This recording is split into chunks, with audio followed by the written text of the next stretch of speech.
I rarely talk outside of the field of language testing, frankly, but it's fun to do so, and I've been coming to these dinners for many years now, and it's an honor to be invited to be the speaker, and so it's hard to turn it down when that offer is made to you. And I'll try to do my best to pick a topic. I've tried to do my best to pick a topic that is not in the language testing field, but nonetheless, language testing is part of the language education field. And so things that affect language educators affect us as well. So what I'm going to talk about is something that's more broad and will have to do with the status of foreign languages in this country in general. So I'm going to review a little bit where we've been in the past, just based on my own recollections of things, and take us up to the current point, and then talk a bit about what's going on in the world and how that might affect us and how we can, as language educators, help our field to be responsive to the current situation in the world. So this is distancing ourselves just a little bit, or I'm going to distance myself a little bit from the field of language teaching to the whole subject of language study. I'm going to start, though, by talking about the 1940s, and so the first slide really just reviews, the first couple slides just review some background history that brings us up to date to where we are. So I'm going to start with the 1940s, and what I would say about the 1940s that I think is significant that came out of that for the field of foreign languages is of course, World War II is the context or the background for foreign languages in the 1940s, and out of that comes the Army Specialized Training Program. Today, ultimately became, or was in fact at the time, the Presidio of Monterey, the Defense Language Institute in Monterey.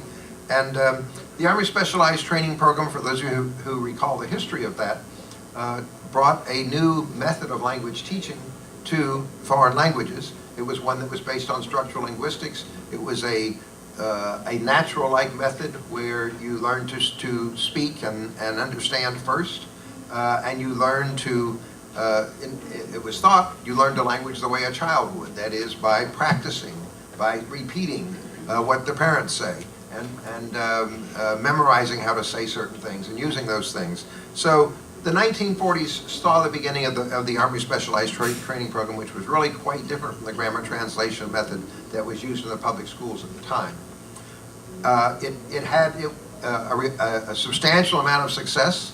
American farm boys from Kansas and Oklahoma and wherever were sent there and learned to speak French, learned to speak German, etc., and then could go as interpreters with the troops. Now, of course, they were called interpreters. We wouldn't call them interpreters today, but when you're in that situation, you do whatever is called on. So if the general walks up and says, you went to language school, you're going to interpret for him, and I think the mayor of the town, then that's what they do.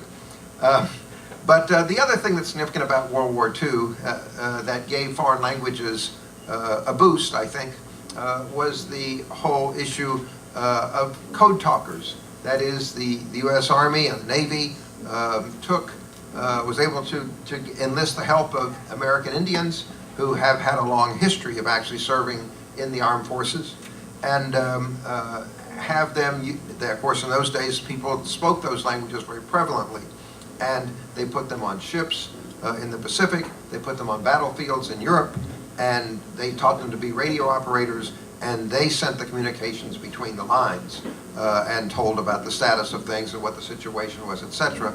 And of course the enemy didn't have access to those languages. As I said, the Navajo are the best known as code talkers, but that's because they're the largest group. But probably 15 or more tribes had code talkers in World War II, and even more in World War I.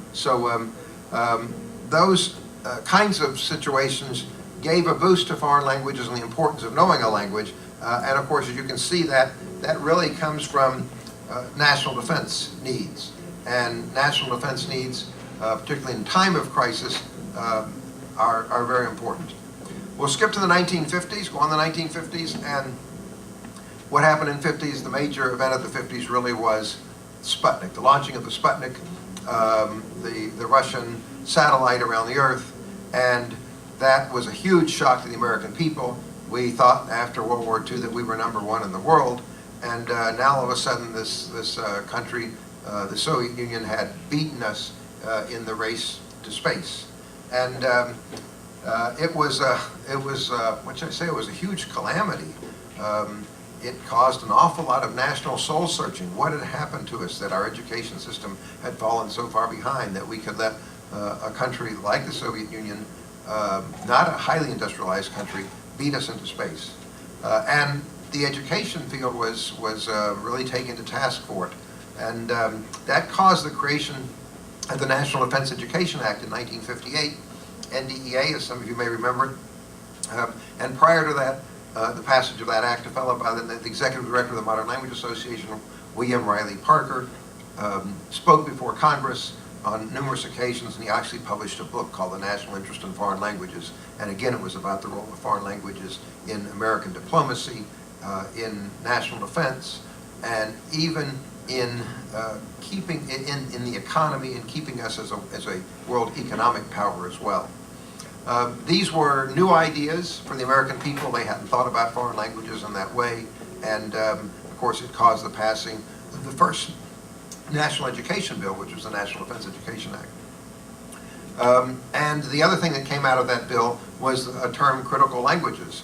And there were 6 critical languages at the time. The number kept growing, and gee, I don't know what the last number was, but at any rate, it started with 6 that were identified in the original NDEA legislation, and those were all what are called less commonly taught languages. So these were languages that that NDEA was trying to spur on through special federal funding, but actually NDEA provided funding for all foreign languages, and it paid for the installation of language laboratories in high schools around the country and in summer institutes for foreign language teachers, much as you have summer institutes for math and science teachers today.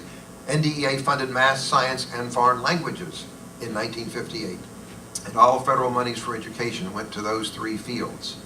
So we were really riding high in the early 60s, and I think probably higher than we have ever ridden in our educational system. I don't think we've gotten back there yet, but we've come quite a ways in terms of coming back.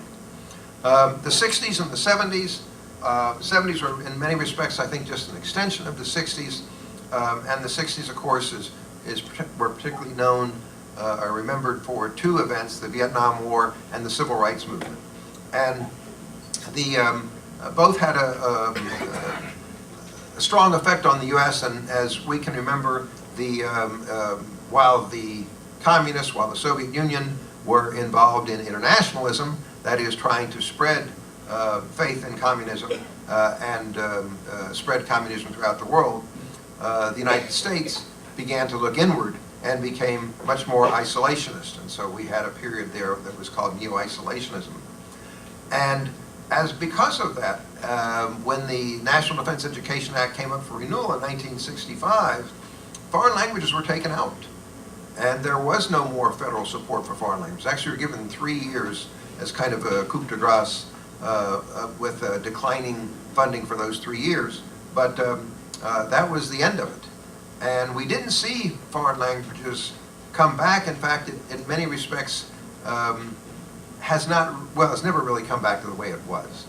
There's certain legislation that provides for funding for foreign languages, but it's not anything like it used to be.